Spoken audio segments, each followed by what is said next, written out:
Welcome students. तो आज हम इस कक्षा में मोस्ट इम्पोर्टेंट बोर्ड एग्जामिनेशन 2025-26 के तहत मैथमेटिक्स में अध्याय एक वास्तविक संख्याएं है जो अध्याय, उसमें से जो मोस्ट इम्पोर्टेंट क्वेश्चन आएंगे वो हम क्लियर करेंगे।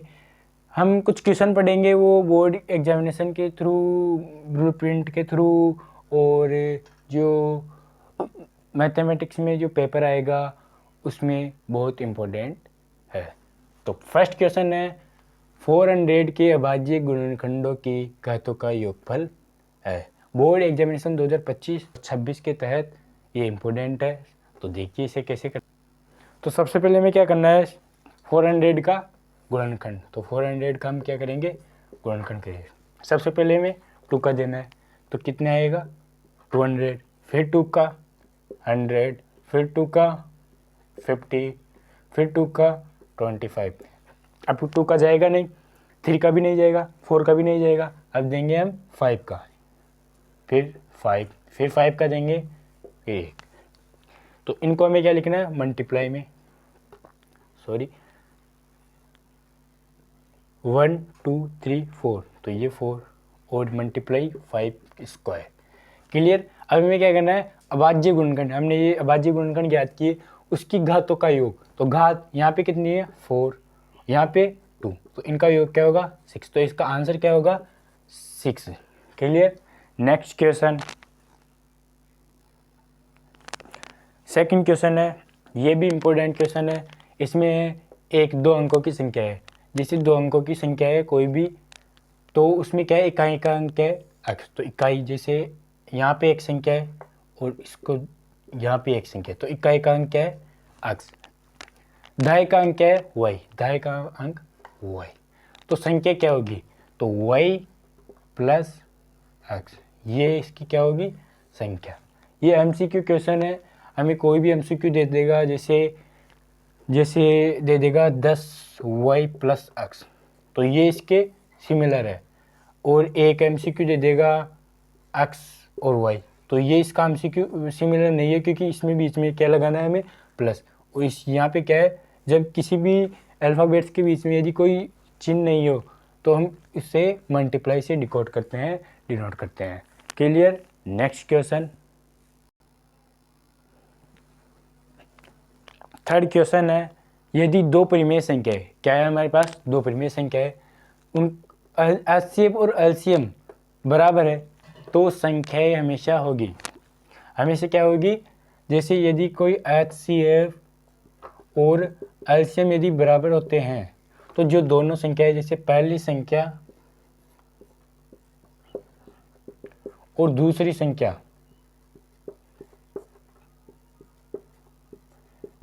दूसरी संख्या भी हमेशा क्या होगी, बराबर होगी। इसका मतलब इसका आंसर क्या होगा, समान। दोनों संख्याएं समान होगी, इक्वल होगी। जब कभी भी एचसीएम और एलसीएम हमेशा बराबर आते हैं तो पहली संख्या और दूसरी संख्या बराबर होती है। नेक्स्ट क्वेश्चन, फोर्थ क्वेश्चन है, सबसे न्यूनतम संख्या, हमें सबसे न्यूनतम संख्या ज्ञात करनी है जिसमें रूट 27 को गुणा करने पर एक प्राकृत संख्या प्राप्त होती है। तो वो न्यूनतम संख्या क्या होगी जिसमें हमें मल्टीप्लाई करना है रूट 27 से, तो वो हमें प्राप्त क्या होगी, प्राकृत संख्या। तो सबसे पहले रूट 27। अब प्राकृत संख्या क्या किसे कहते हैं, प्राकृत संख्या होती है 0 1 2 3 4 5 अदर। तो हमारे पास क्या है रूट 27। जैसे हम इसको रूट 1 से मल्टीप्लाई करेंगे तो क्या आएगा रूट 27, जो कि एक प्राकृत संख्या नहीं है। रूट 2 से मल्टीप्लाई करें किसको, रूट 27 मल्टीप्लाई रूट 2, तो यहाँ पे क्या आएगा रूट 54, क्योंकि 54 का कोई भी वर्गमूल नहीं है पूरा, तो ये भी आंसर नहीं है। जैसे हम रूट 27 को मल्टीप्लाई करेंगे रूट 3 से, तो क्या आएगा रूट 81। अब 81 किसका वर्गमूल है, 81 का वर्गमूल होता है 9 है, तो ये क्या है, एक प्राकृत संख्या, प्राकृत संख्या है 9। तो इसका आंसर क्या होगा, √3। ये इसका आंसर होगा। हमें एमसीक्यू में दे देगा √5, √3, 5, √3 और 6। ये से हमें एमसीक्यू दे देगा, तो इसका आंसर क्या होगा, √3। कोई भी एमसीक्यू दे सकता है। तो नेक्स्ट क्वेश्चन,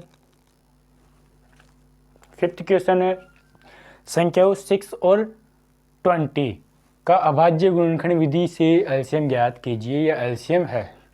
तो हमें क्या ज्ञात करना है, 6 और 20 का अभाज्य गुणनखंड विधि से एलसीएम ज्ञात करना है। तो एलसीएम ज्ञात करने के लिए सबसे पहले हमें क्या करना था, गुणनखंड। चूंकि हमें दे रखा है कि अभाज्य गुणनखंड विधि से ही हल करना है, तो हम क्या करेंगे, 6 और 20 का गुणनखंड करेंगे। सबसे पहले 2 का 3 आएगा, फिर 3 का 1 आएगा, 2 का 10 और 2 का देंगे 5, 5 का 1। क्लियर।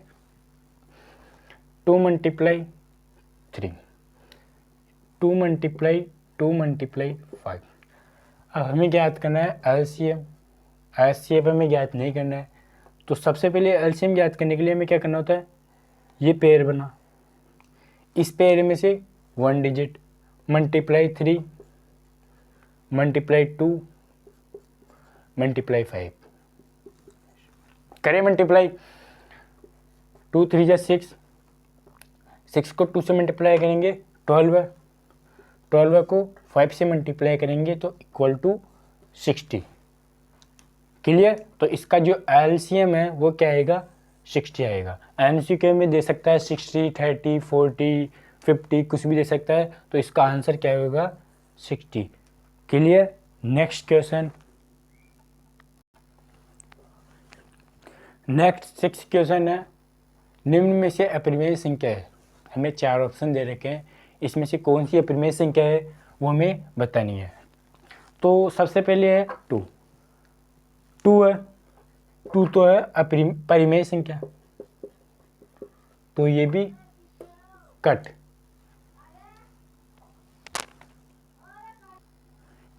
सेकंड क्या है, 2.23598 डैश डैश डैश, मतलब ये संख्याएं आगे भी जा रही है, जैसे 2 5 8 4 9 3 8 2 आगे चलती जाएगी।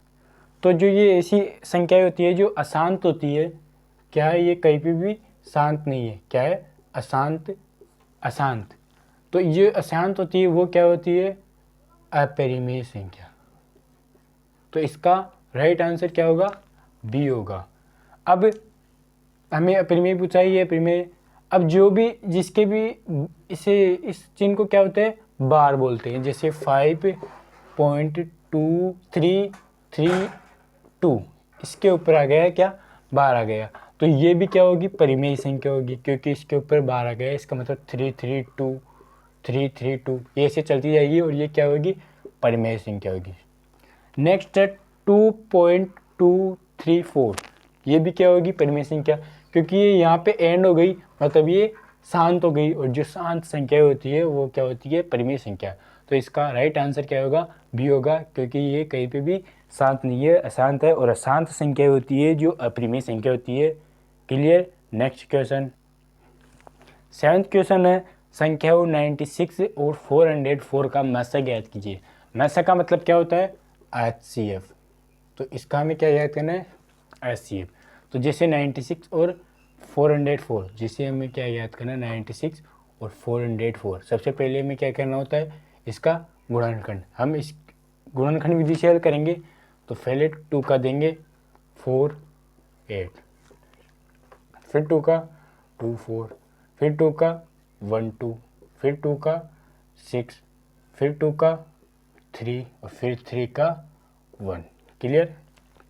2 का देंगे 202, 2 का देंगे 101, फिर 101 1 बार। क्लियर। अब 2 multiply 2 multiply 2 multiply 2 multiply 2 multiply 3। Clear. 3 3 2 multiply 2 multiply 101। हमें क्या याद करना है, HCF। क्लियर। तो एचसीएफ ज्ञात करने के लिए सबसे पहले हमें क्या करना होता है, पेयर बनाना होता है। तो ये पेयर बन गया एक, ये पेयर बन गया। अब पेयर नहीं बनेगा तो एक पेयर में से हमें क्या लेना होता है, एक डिजिट। इस पेयर में से हमने ये 2 ले लिया 1 डिजिट, फिर इस पेयर में से हमने ये 2 ले लिया 1 डिजिट 1 डिजिट। तो इसको हम मल्टीप्लाई करेंगे तो एचसीएफ इक्वल टू 4। जो इसका एचसीएफ मास जो आएगा वो क्या होगा, 4 होगा। आंसर यही है। कोई भी ऑप्शन दे सकता है, उसमें से हमें क्या ज्ञात करना है। यदि मास से एचसीएफ ज्ञात करना हो तो इसे गुणनखंड विधि से हम ज्ञात कर सकते हैं, और इस क्वेश्चन का आंसर राइट आंसर होगा 4 होगा। नेक्स्ट क्वेश्चन, 8th क्वेश्चन है, दो संख्याओं का एचसीएफ 27 है तथा उनका एलसीएम 162 है। तो यदि एक संख्या हमें दे रखी है 54 तो दूसरी संख्या पूछी है। तो सबसे पहले हमें क्या करना होता है, इसका आंसर क्या होगा। एक फॉर्मूला है, पहली संख्या मल्टीप्लाई दूसरी संख्या equal to HCF multiply LCM. इससे हम यदि 3 चीज़ें कोई भी दे रखी है तो हम चौथी चीज़ आसानी से निकाल सकते हैं। हमें क्या याद करना है, दूसरी संख्या याद करनी है। तो एचसीएफ दे रखा है, एलसीएम दे रखा है, तो पहली संख्या भी दे रखी है क्या, 54 मल्टीप्लाई दूसरी संख्या में याद करनी है। तो दूसरी संख्या को मान लेते हैं x। अब equal to HCF 27, LCM 162। Clear. 54 इधर किस में है, मल्टीप्लाई में, x के साथ किस में है, मल्टीप्लाई में। जब भी यदि x के साथ इधर मल्टीप्लाई में कोई चीज़ होती है तो इक्वल के इधर हम उसका पक्षांतरण करते हैं तो ये भाग में आ जाएगी। सॉरी 54 किस में आएगी, भाग में। यदि इधर प्लस में है कोई चीज़ तो इधर माइनस में आएगी, इधर माइनस में होगी तो इक्वल के इधर आके प्लस में आ जाएगी। इधर यदि कोई भाग में होगी तो इधर आके मल्टीप्लाई में आ जाएगी। क्लियर। तो इधर मल्टीप्लाई में थी तो इधर किस में आ गई, भाग में आ गई। तो यहाँ से हट गई और इधर आ गई भाग में। तो x इक्वल टू, इसको सॉल्व करें, इसको और इसको मल्टीप्लाई करके, तो 162 मल्टीप्लाई 27, दोनों को मल्टीप्लाई करें और उसमें किसका भाग देना है, 54 का भाग देना है। तो 162 और 27 का हमें मल्टीप्लाई कितना मिला, 4374। तो 4374 बटे 54। अब इसमें इसका क्या करना है, हमें भाग देना है। तो ये रहा भाग दीजिए हमने 54, तो आंसर क्या आएगा 81। तो इक्वल टू 81। 4374 में हमने 54 का भाग दे दिया तो आंसर आ गया 84। तो x इक्वल टू 81। तो दूसरी संख्या क्या होगी, 81 होगी, जो हमारा आंसर है। नेक्स्ट क्वेश्चन है प्रश्न 9, संख्याओं 72 एंड 120 का एलसीएम। हमें एलसीएम पूछा है। अभाज्य गुणनखंड विधि से ज्ञात करेंगे। सबसे पहले में क्या करना होता है, दोनों संख्याओं का अलग अलग गुणनखंड। तो इसका गुणनखंड करेंगे, 2 का देंगे तो आएगा 36, फिर 2 का देंगे 80, फिर 2 का देंगे 9, फिर 3 का देंगे तो 3 का देंगे 1, 2 का देंगे 60, 2 का देंगे 30, 2 का देंगे 15, 2 का नहीं जाएगा, 3 का देंगे 5, 5 का देंगे 1। क्लियर। तो ये इसका क्या है, गुणनखंड। इनको मल्टीप्लाई में लिखे तो 2 मल्टीप्लाई 2 मल्टीप्लाई 2 मल्टीप्लाई 3 मल्टीप्लाई 3। इसको लिखेंगे 2 मल्टीप्लाई 2 मल्टीप्लाई 2 मल्टीप्लाई 3 मल्टीप्लाई 5।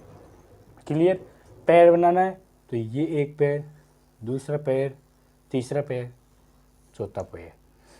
तो अब एलसीएम याद करना है, हमें क्या याद करना था, एलसीएम इक्वल टू 2 मल्टीप्लाई 3। चारों पेयर में से हमने एक एक डिजिट लिया है, तो 2 2 जा 4, 4 2 जा 8, 8 3 जा, तो एलसीएम इक्वल टू 24। क्लियर। तो इसका जो 24 एलसीएम आया है, ये अपना आंसर है। Next question. सॉरी, हमें क्या याद करना था इसमें, एलसीएम, और हमने याद क्या किया, एलसीएम। तो इस पेयर में से हमने ये डिजिट, इस पेयर में से ये डिजिट, इस पेयर में से ये डिजिट, इस पेयर में से ये डिजिट।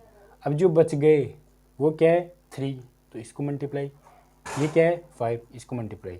तो इनको मल्टीप्लाई करने पर हमें क्या है 24 मल्टीप्लाई 3 मल्टीप्लाई 5।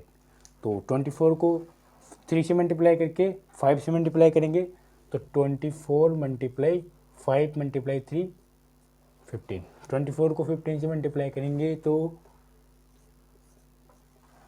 360, जो हमारा क्या होगा, एलसीएम होगा, और ये हमारा क्या होगा, आंसर होगा। क्लियर। नेक्स्ट क्वेश्चन, ये रहा आपकी स्क्रीन पर।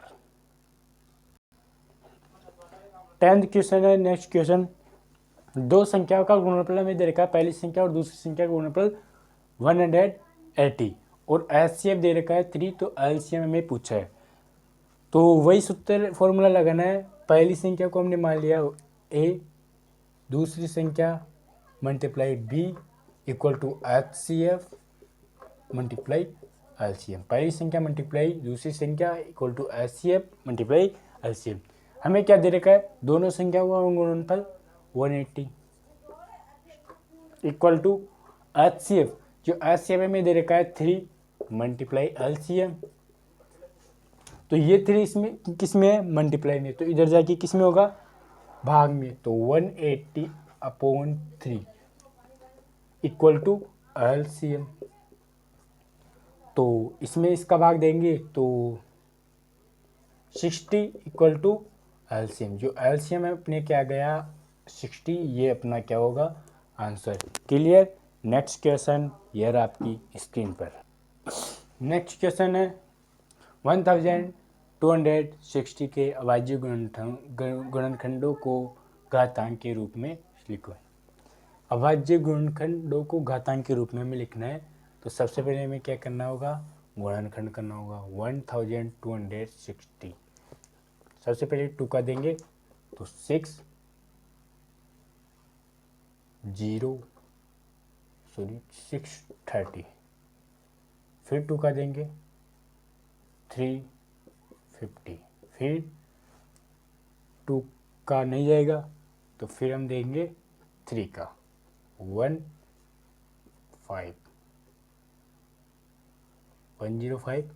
फिर हम क्या देंगे 3 का देंगे तो 3 5,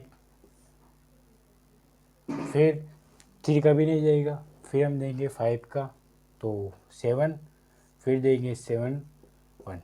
इसको मल्टीप्लाई में लिखे 2 multiply 2 multiply 3 multiply 3 multiply 5 multiply 7। Clear.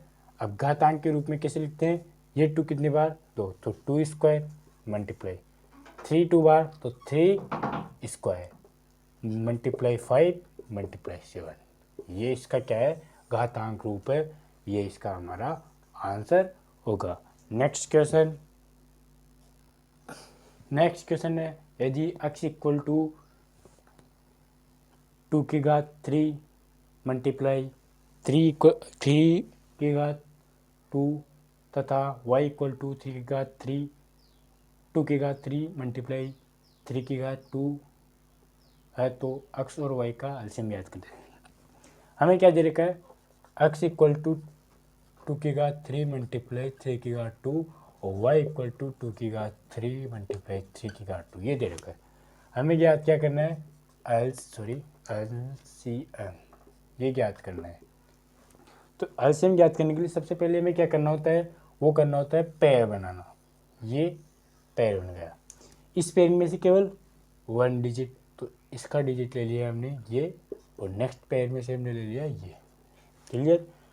अब इसको क्या हल करेंगे तो LCM equal to 2 multiply 2 multiply 2 multiply 3 multiply 3 3।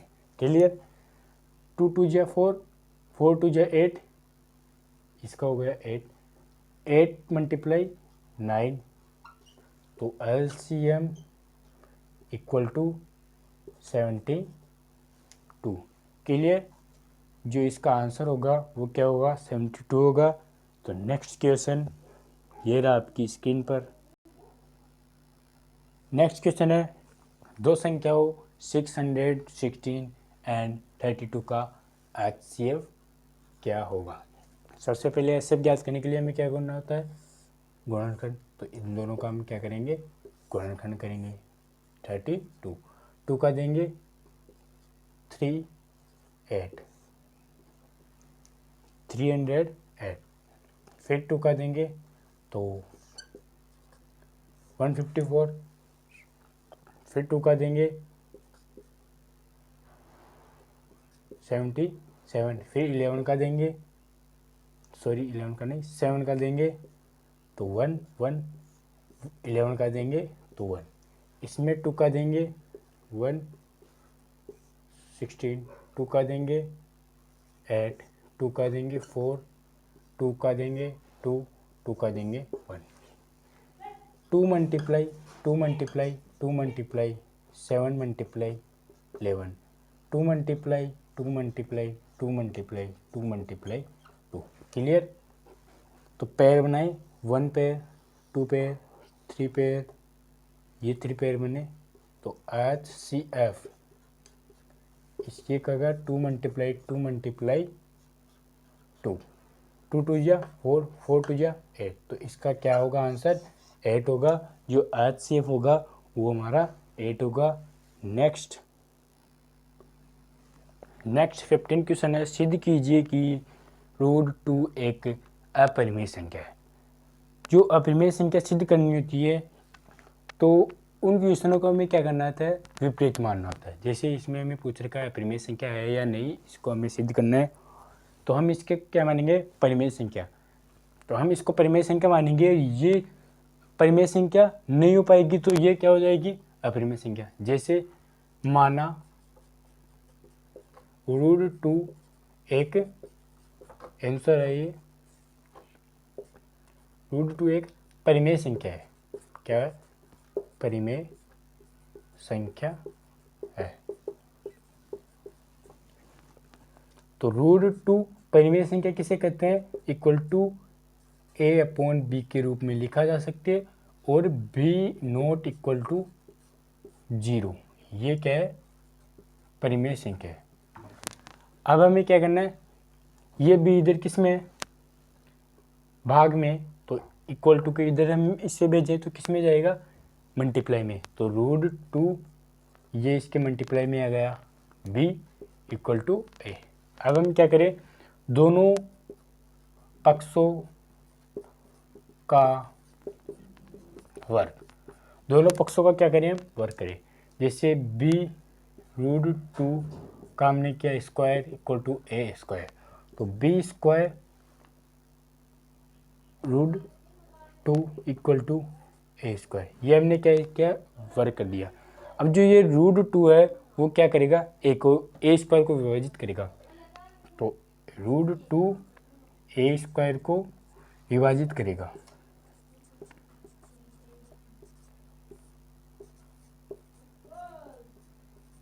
Clear. तो ये √2 a को भी विभाजित करेगा। क्लियर। क्या हुआ, √2 a स्क्वायर को विभाजित करेगा। तो जो √2 है, सॉरी √2 नहीं आएगा यहाँ पे, केवल 2 ही आएगा। कैसे, √2 का भी स्क्वायर करेंगे तो यहाँ पे क्या आएगा, 2b स्क्वायर 2 आएगा। कैसे आएगा, √2 का स्क्वायर करेंगे हम तो √2 मल्टीप्लाई √2, किसी भी संख्या का यदि सेम संख्या है और रूट में है तो उसका रूट हट जाएगा, ऐसे आएगा 2। क्लियर। जैसे √3 का स्क्वायर करेंगे तो √3 मल्टीप्लाई √3, तो इसका आंसर 3। जैसे यहाँ पे आ गया 2, क्लियर। तो ये 2 जो ए को विभाजित करेगा। अब जो ए है ये क्या है, एक प्राकृत संख्या है। तो अब हम लिख सकते हैं कि जो ए और बी में जो एक अतिरिक्त कोई उभयनिष्ठ गुणनखंड नहीं है। क्लियर। अतः इसके आगे हम यहाँ पे लिखेंगे, अतः जो हमने ये कल्पना की थी परिमेय संख्या है, ये हमने जो माना था, जो हमने कल्पना त्रुटिपूर्ण है, या हम लिख सकते हैं कथनी के विरोधाभास है। जो हमने ये कहा था इसके विरोध में विरोधाभास है। तो विरोधाभास है तो ये क्या हो गई, √2 एक अपरिमेय हो गई। ये हमने क्या कह दिया, इति सिद्धम या हैंस एच पी दोनों हम लिख सकते हैं। और वैसे भी हमें ज्ञात है कि जो √2 है वो क्या है, अपरिमेय संख्या है। क्यों है, क्योंकि जिस भी संख्या का रूट पूरा हल नहीं होता, जैसे √25 है, इसे हम लिख सकते हैं √5 × √5। इसका जोड़ा बन गया, एक जोड़े में से हमने ले लिया ये 5 बार, तो ये क्या हो गया, एक परिमेय संख्या है। लेकिन √2 में हम ऐसे नहीं कर सकते, इसलिए ये क्या है, एक अपरिमेय संख्या है। Clear. So students, I hope आपको ये वीडियो पसंद आई होगी। यदि आपको ये पसंद आई तो लाइक कर देना, और यदि कोई क्वेरी हो या कोई क्वेश्चन हो तो वो हमें कमेंट में लिख के बता देना। नेक्स्ट वीडियो हम इसके ऊपर लेके आएंगे। और ये जो आज की क्लास थी ये थी 10th क्लास के चैप्टर 1 उसके इम्पोर्टेंट क्वेश्चन है। इसके बाद बोर्ड एग्जामिनेशन 2025-26 में कोई क्वेश्चन नहीं आ सकता। ये क्लास आपने देख ली तो आपको फर्स्ट चैप्टर में से कोई भी क्वेश्चन है आप कर सकते हैं। हमने अलग अलग पैटर्न के अलग अलग लेवल के हमने क्वेश्चन सारे बताए हैं।